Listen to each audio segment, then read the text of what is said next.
আমি এই মুহূর্তে আছি উগান্ডার রাজধানী কাম্পালা শহরের গাদ্দাফি মসজিদ।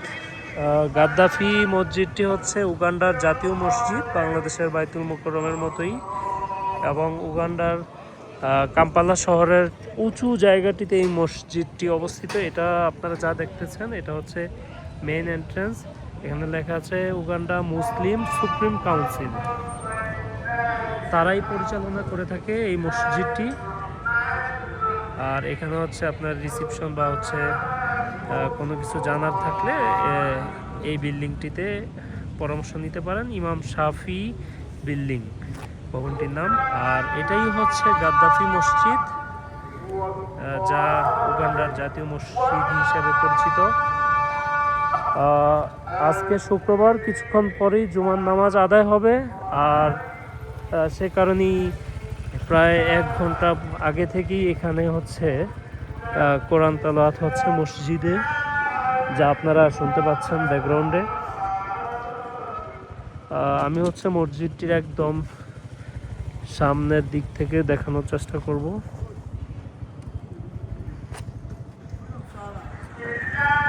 এটা হচ্ছে একদম মসজিদের ঠিক সামনের স্থান।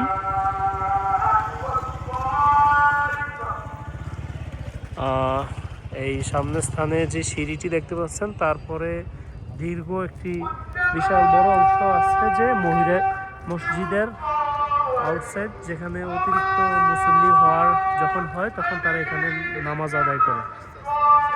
এবং ঠিক তার অপোজিটই হচ্ছে পার্কিং। আর এটা একটা মজার বিষয় হচ্ছে যে দূরে কোথাও কোনো বিল্ডিং দেখতে পাচ্ছেন না ব্যাকগ্রাউন্ডে, কারণ হচ্ছে মসজিদটি খুবই উঁচু একটা জায়গায় করা হয়েছে, যার কারণে হচ্ছে এখান থেকে শহরের কোনো ভবন দেখা যাবে না। তবে পুরো শহর থেকে মসজিদটি দেখা যাবে, মসজিদের মিনারটি দেখা যাবে, কারণ এটা উঁচু জায়গায় আছে। একটা বিল্ডিং দেখা যাচ্ছে দূরে।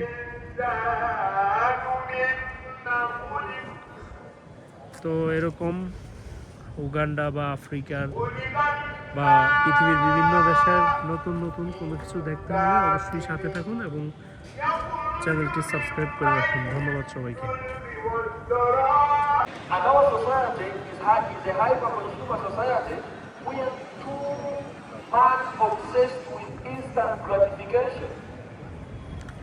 English accent, before you actually rush to grind out and fill in the press just because of us, don't even give a specific kind one, please understand.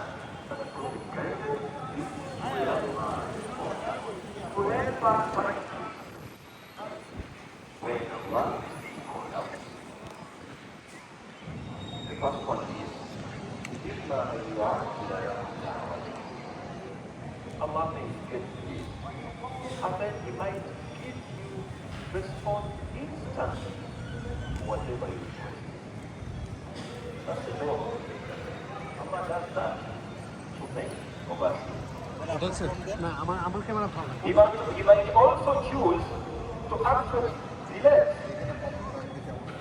not respond to you immediately, but actually respond to you at a later stage, maybe for years. You remember the story of Prophet Yaqub, the father of Prophet Yusuf. He supplicated to Allah subhanahu wa ta'ala for years.